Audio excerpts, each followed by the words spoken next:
Are you scared to death of spending the money you worked your entire life to save? If you are, I want you to sit up, look at me, and listen to me right now. You are not alone, but we need to fix this today. For 40 years, you have been conditioned to do one thing: save, save, save. You denied yourself things. You lived below your means. You watched your 401k, your IRA, your savings accounts grow, and that number gave you a sense of security. It made you feel safe. But now, you have crossed the finish line. You are retired, or you are standing right on the edge of it, and suddenly, you are expected to just flip a switch. You are expected to go from being a world-class saver to being a spender. And guess what? You can't do it. Every time you think about booking that trip to see your grandkids, or upgrading your car, or even just going out for a nice dinner without looking at the right side of the menu, a wave of panic hits you. You get a knot in your stomach. Your hands get clammy. You start thinking, what if the market crashes next week?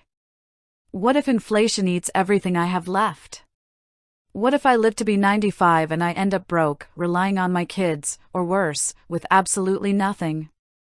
That fear is real. It is a deep, psychological roadblock, and it is robbing you of the very life you sacrificed decades to build.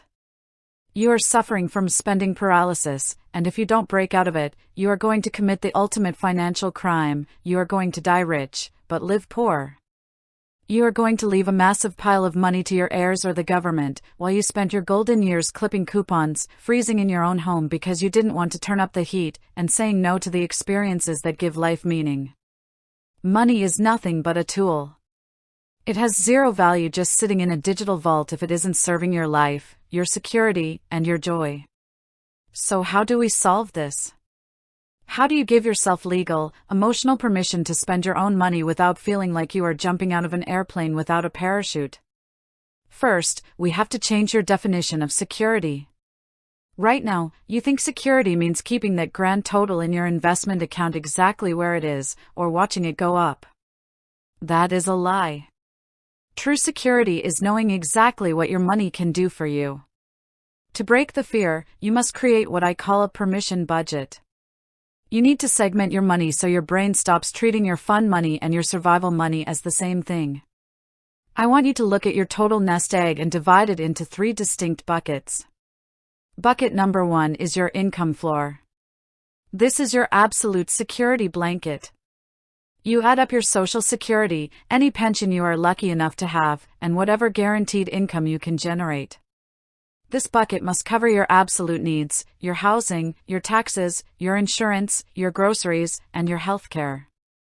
If your guaranteed income doesn't cover those needs, you take a portion of your savings and you set it aside right there to cover the gap for the next 5 to 10 years. When you look at this bucket, your brain can breathe. Your needs are met. You are safe. Bucket number 2 is your emergency and medical buffer. This is the money you do not touch unless the roof leaks or a true medical crisis hits. You keep this safe, liquid, and protected. Now, look at what is left. That is bucket number 3. That is your lifestyle and joy bucket. This is the money that is left over after your survival is 100% guaranteed. And here is the rule for bucket number 3, you are required to spend it. This is not maybe money. This is the money you earned by working late, by skipping vacations in your 30s, by being disciplined when everyone else was being reckless. If you still feel guilty tapping into that third bucket, I want you to start with what I call spending exposure therapy.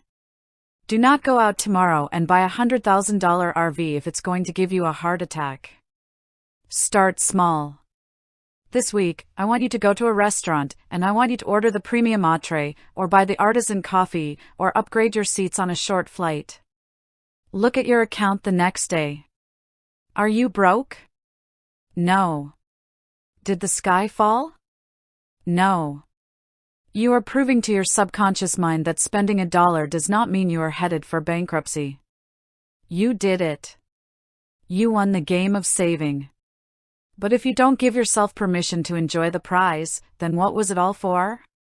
Do not let fear paralyze the best years of your life. Take control of your money, set your boundaries, protect your security, and then, my friends, give yourself permission to live.